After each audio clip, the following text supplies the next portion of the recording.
But I mastered that style. It's like the 5 deadly venoms. So all he had to do was get next to a nigga like that. He could destroy him.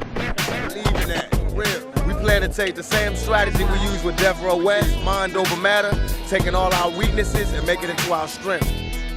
That all these people talk about an East Coast, West Coast war, they like the Judas was to Jesus. They only here to cause confusion. We here to bring money and to bring change. They here to cause confusion. All these weak rappers, Nas, all these suckers, they battling off of East and West like this is a game. This ain't no game. If this was chess, we'd be yelling checkmate 3 years ago, because we've been beat these. It's not a game. What up, Fight World? It's your boy Ego, and I'm back with some more boxing. I returned as Egoveli. Now, when I first introduced Egoveli, I told you I was going to establish a new breed, a new form of government. Well, here it is, nigga. Here it is. So, I have to come to you as Egoveli to, again, address this Pacquiao versus Bradley 3. And I'm going to really get into it. There's some recent updates, and I want to talk about everything regarding this particular fight. Now, I told you from the jump, even when it was part of Ego Rumor Mill, I didn't care to see this fight. And I'm going to expand on that, talk about some of the latest surroundings around this fight. Now, one thing Pacquiao said to PhilBoxing.com, shout out to them, that basically Bradley was selected because he was the most exciting out of all of the candidates that were purported, you know what I mean, the people who were in line or whatever to get the Pacquiao fight. And let me read his quote and I'm going to break it down with my thoughts. So contrary to what many sectors believe, the choice of Bradley was not based solely on business standpoint. There were many factors our team headed by Bob Arum considered. And the most important, of course, was what fight can give fans the enjoyment and excitement they expect, which actually is my primary criteria in choosing an opponent. Many indeed seem dissatisfied with the choice, but what I can assure everybody is we made the decision having the interest of the boxing public in mind.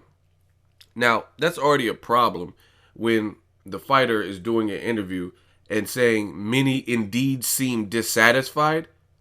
What does that tell you? Now, if it's a great fight, you're not going to see many indeed dissatisfied. Like if Sean Porter fights Keith Thurman, if you're a real boxing fan, I don't see why you would be dissatisfied. I don't see many people indeed being dissatisfied with Porter Thurman when that fight is announced. Both fighters are great fighters in the welterweight division. It helps shape the division. Broner lost to Porter. Actually, they both have 2 wins in 2015. Keith Thurman beat Robert Guerrero, beat Luis Collazo. Sean Porter beat Broner and Eric Bonet. And Porter only has 1 loss. So, again, you're not going to see real educated boxing fans complaining about that. It's a solid, good fight for the sport of boxing. Now, the reason so many people are up in arms, including myself, with Pacquiao versus Bradley is it just doesn't make sense. And I told you, I already know, like, when you've been doing this long, you already know the warning signs. It's just like a meteorologist. It's just like a meteorologist forecasting the weather. It becomes easier and easier to see. I could already tell you the backstory that they're trying to use is that Tim Bradley is a revived fighter under Teddy Atlas. Teddy Atlas is a great trainer. The first pairing looked good, but I put it in perspective. That's not enough to go off of. That's one fight. And when you break down the actual factuals, Brandon Rios doesn't have any major brilliant performances at welterweight. And if anybody disagrees, tell me what that brilliant performance was. Brandon Rios versus Pacquiao, Brandon Rios versus Diego Chavez, Brandon Rios versus Mike Alvarado 3, a guy who was coming off of 2 losses to Ruslan Provodnikov, a stoppage loss where he quit, and then he got dominated by Marquez, moved up from 140 to 147. That's the brilliant performance. Then on top of that, he was on a long layoff. Now, I'm not taking away from Bradley's performance because not everybody who is not at that level, even whatever version of Rios showed up, not everyone would have been able to do that. He had a good game plan, and he stuck to it. He went to the body, which is something different that a lot of people don't do with Rios. They headhunt. So I give him props, but I give him a certain level of props. I'm not going to overly praise based on all the factors.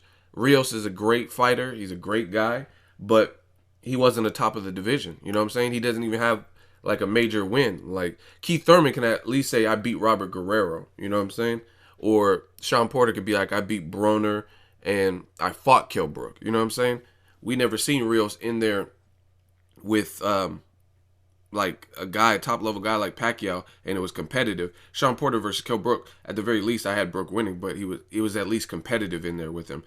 Brook didn't just like one-sidedly completely dominate. I think it was even a split decision. You know what I'm saying? So that's a major factor with this Pacquiao Bradley 3. Is yes, the public is dissatisfied. Go look at my Instagram where I'm posting about it. People are, I don't want to see this recycled garbage, and people aren't happy with this. Another thing is, what you do and say comes back to haunt you, especially in this age. And Team Pacquiao is notorious for this, where they'll make a statement and then they'll say something later and it's super contradictory. Now, man, everyone does it, I'm sure, at some point. I'm sure I've contradicted something, but you're not going to find these major loopholes where I'm saying polar opposite without being at least proven wrong. Like if I say, oh, Conor McGregor is going to beat Jose Aldo, and Aldo went in there and beat his ass, and it is what it is. I have to give Aldo his credit. But that's a fight prediction. I'm talking about things like statements from Pacquiao saying there's no reason to rematch Bradley because the public already seen the first fight and they know I beat him. I feel I won. He said it post-fight. I feel I won. So in Pacquiao's mind, and a lot of fans, to his credit, they believe Pacquiao won 2 times. So why do we want to see you fight a 3rd time?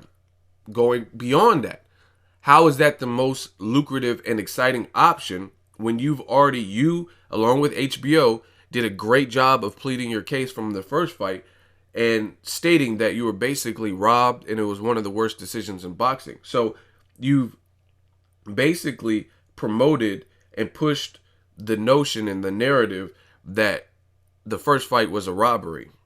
And many people agree with you. There are some people that still believe Bradley won, but there are a lot of people that do think that this was a robbery. So again, you can't push that narrative like I already beat this guy twice, and then now you're saying it's the most exciting fight. Look at Amir Khan. I challenge anyone. When Amir Khan's in there with the big names, the Maidanas, just anybody really, Chris Algieri, he's not in boring fights. And he presents something different. And it's funny to me because when it comes to Mayweather, the guy that a lot of boxing fans hate or whatever, they say, oh, Mayweather, he's scared of Pacquiao. He doesn't want to fight a southpaw, somebody with foot speed and hand speed to match his. He's only fighting, quote-unquote, slow, flat-footed Latinos, things like that. So basically, you want to see Floyd Mayweather fight all the styles that are available, like someone with hand speed, foot speed, but you don't want to see Pacquiao fight somebody with different variables as well. Khan is, in my opinion, Khan is faster hand speed than Timothy Bradley, right? It is. He throws punches and bunches, and that's it. Amir Khan is also bigger framed and taller than Timothy Bradley. Bradley is shorter than Pacquiao, right? So just off of those 2 things alone, and not to mention the fact that they were former sparring partners, that fight interests me because I want to see how far they've both come. Khan, he went his separate ways, parted with Freddie Roach. Pacquiao stayed behind. Khan tried to learn different things with Virgil Hunter and tries to make more responsible decisions when hurt or whatever the situation. So this would be the first fight against a big puncher, a respected puncher since the Danny Garcia fight, where I get to see Khan in there with someone who could potentially hurt him bad and see how he responds to that. And then this is also a style that Pacquiao has always struggled with boxers. Let's be real. He always struggles with boxers. He looks much better against guys who he can overwhelm them with his speed, like Margarito. Like, if you watch the Margarito Rios, his victories over them, versus Mayweather fight, the loss, or even a win over a guy like Claudia or Mosley, who have just a little bit more, like when it comes to defense or speed and just boxing, he wins. Like, he beat Claudia, but it was like Claudia wasn't even throwing no punches. He beat Mosley, but it wasn't one of his performances like Margarito. You know what I'm saying? And just like they say, styles make fights. So I refuse to believe that a fight with Broner, just the build-up alone, would be more exciting. Timothy Bradley, he's a good dude. He's a older, not older, but older for he's older than Broner, put it that way. And he's a family man. He's a family-oriented dude. I remember watching, I think it was Pacquiao Bradley 2, the 24/7, and I wasn't that compelled by it. You know what I'm saying? Like, it just wasn't, everybody's cordial. Like, Bradley, like I said, he's mature. He's a family man, and he's a fighter, and he provides for his family. He'll talk a little bit when needed, but he's not like a Broner. He's not brash. He's not flamboyant. So just that demographic alone, and that alone, I think Broner fight would be exciting, just because we'll get to see somebody. Because if you notice, Floyd Mayweather didn't even really he didn't trash talk Pacquiao like he did back in the day when they actually fought. But in my estimations, Broner actually would. Broner, I can't picture Broner being cordial and whatever. Floyd is older, and he matured, or he didn't want to go that route with Pacquiao. He had already done trash talking years prior. But I don't picture Broner following suit. I think Broner would do some trash talking. And then on top of that, the fight, Broner's not in boring fights either. So how can you say that the most exciting option was Bradley? Same thing with Terrence Crawford. Terrence Crawford with De'Aaron Jean, that was a good fight. There was a couple points where De'Aaron Jean clocked him with, I think it was one round, maybe round 6 or so. De'Aaron Jean clocked him with 2 flush shots, and then he jumped on him. You know what I'm saying? So he's in exciting fights. His fight with Gamboa was very exciting. So you put another speedster like Pacquiao in there with the Terrence Crawford, a guy who has heart and has that dog in him. I want to see what would happen, especially if at a new weight division, if they were to fight at 147. So I refuse to believe that a fight with a fresher, younger, undefeated Terrence Crawford hasn't been banged up like Bradley, period. You know what I mean? Bradley got hurt in the Ruslan fight. He got hurt in the 12th round of Jesse Vargas. I don't know if Marquez hurt him, but that was still a war. You know, he still took punches by an elite level fighter. He fought Pacquiao twice. Crawford got banged up maybe in the Gamboa fight, and that's really about it. You know what I mean? Beltran was smooth sailing. De'Aaron Jean was pretty smooth sailing, maybe -1 round. So I would much rather see an undefeated, fresher fighter, younger fighter in there, and I think that would be way more exciting than the Bradley 3 recycled match. Now, the last issue that I want to discuss is the reports from, I believe it was Bob Arum, stating that the satellite providers, the cable networks, and HBO did not want to pick up a fight with Manny Pacquiao versus Amir Khan. They weren't on board with that. And their reasoning, their rationale for that was basically Amir Khan does good domestically over in the UK, but in the States, it wouldn't be a big draw. It wouldn't be a big sell. And again, I refuse to, I don't buy that shit you shoveling. I'm not going to just hold back and agree with everything, right? Again, this is not against Bradley or Pacquiao. They're both good fighters, but you have to have a reason for making basically a sequel. If, like the Fast and the Furious, they made several. The Saw movies. I want to play a game. You've spent your life tormenting people. Now the tormenting is being done to you. There's a key inside of your heart covered in beeswax. You know what I'm saying? Those movies have sequels because of the first ones were so popular. They were so massively successful. Look at Star Wars, just came out, and in 2 weeks, worldwide, it sold 1 billion. That's why there's sequels, because the first ones were critical successes. That's why we see sequels, right? But you look at Manny Pacquiao versus Bradley. The first fight, Bradley moved back up to 147, second fight at 47. Fought Pacquiao, very controversial.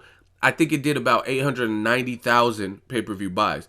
And the second fight did half of that. It did about 425,000 per se. This is off the top of my head, right? So it did half. You look at Mayweather versus Maidana, a lot of people, some people didn't tune in, did about 500, 600,000, right? And then the first fight was good, and Maidana brought it and was, doing some dirty tactics, made it competitive.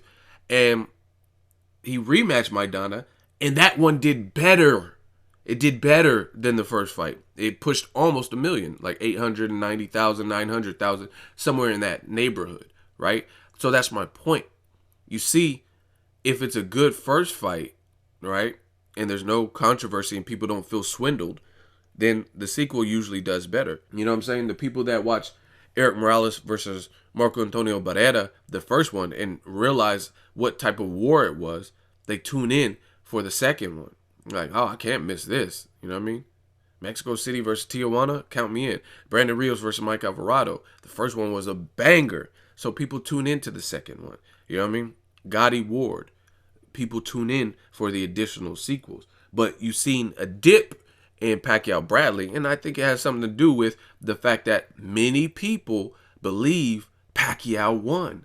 And it was a robbery. And again, HBO did a great job of justice for Pacquiao and pushing that narrative that Pacquiao won the fight. That's why you've seen a significant decline in the sequel, in the second fight. So after that, we seen Pacquiao win fair and square because it was unanimous decision. It wasn't split. It wasn't controversial. And a lot of people feel the right person won. I do. I thought Bradley started off well and he kind of gassed out, faded. Pacquiao made his adjustments and Pacquiao won. So again, in people's mind, you beat the man twice. How is that the most exciting option? How is that going to draw in the biggest audience? So I refuse to believe that HBO truthfully believes that out of all the options and candidates that were out there, that they listed Crawford, guys like Broner, guys like Amir Khan, that this would actually be the best seller, right? I just refuse to believe it. Now, I think a monkey wrench that was thrown into this whole equation was I think they wanted Matisse to win, right? Because Victor Postal, he's a great fighter, but he's not a big draw. And he also trains with Freddie Roach, who trains with Manny Pacquiao. So they're not going to want to put Pacquiao in there with the tall, rangy Ukrainian fighter who can box and, you know what I mean, and split the stablemates up. And it's a difficult fight for Pacquiao because, again, Pacquiao struggles with taller boxers or just boxers in general. You know what I'm saying? So they don't want to do that. So Lucas Matisse quitting and saying basically no mas and losing, that threw out a candidate. Because I think had that not happened, then they would have probably pushed for a Lucas Matisse fight. But now it got so much bad feedback because Lucas Matisse literally for the first time in his career quit. So if Pacquiao, even though they're both off of losses, they said Pacquiao's going to fight the biggest challenge because he doesn't pick patsy rivals like Mayweather, right?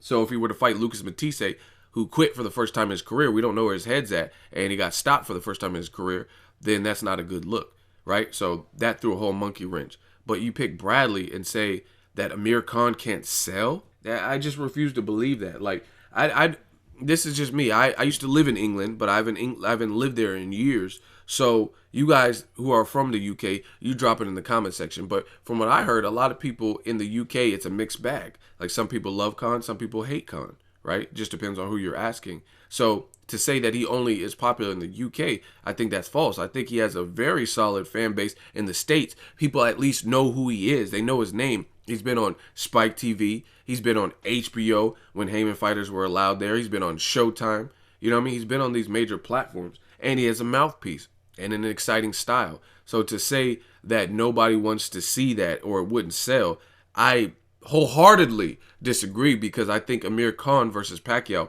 would easily sell better than Pacquiao Bradley 3. I would put money on that, but there's no way to prove it because that's not who he picked. You know what I mean? So I think they shortchanged Khan right there with that statement. And I don't think that's the truth. I don't think HBO really in their heart of all hearts believes that a Khan Pacquiao fight wouldn't sell. I already told you, I am a director. I edit videos. This is what I do, right? So I already immediately thought when they were talking about this fight years ago or whenever that this is an easy fight to sell. Both exciting, both got speed. Pacquiao has more power in my opinion, but the taller fighter is Khan. He's rangy. He has heart. And they're former stablemates and sparring partners with conflicting stories. I think Freddie Roach said Pacquiao knocked Khan out. And Khan was like, no, bullshit, that didn't happen. So that's a storyline right there. If you're doing a face-off, bring that shit up and see what they say. And like I said, Khan has a mouthpiece. So he's gonna talk back. He's gonna say his piece. Just like he was calling out Pacquiao and Mayweather's and stuff. He's not gonna just let somebody punk him without saying stuff. He held his own in the Danny Garcia, like, you know what I mean? Even though he didn't live up to what he thought he could do or whatever, he was still at the press conference going back and forth with them and things like that. So I mean, I refuse to believe this this logic from HBO that Khan wouldn't sell over Bradley. So you mean to tell me you think a fight that people believe Pacquiao won both the first 2 fights is gonna outsell in a third fight, a fight with a fresh face like a Broner, mouthpiece, action style, fought Maidana, been on the big platform, very vocal on social media, Khan, mouthpiece, exciting style, a lot of heart, speed, maybe even more speed than Pacquiao at this point, I don't know, but it would be close at the very least, right? Terrence Crawford, undefeated, younger, never been banged up as much as Bradley. Get out of here. Let me know what you guys think. Make sure you like my video. As always, hate, comment, and subscribe. Till next video is Ego signing off. So if you enjoyed this video and want more content like this on the channel, you can show your appreciation by going to the PayPal donate button or the YouTube support button. And you can donate any amount that you feel is equivalent to the value of this video. Much more to come. Thank you guys for your support. Boxing Ego, the future of boxing.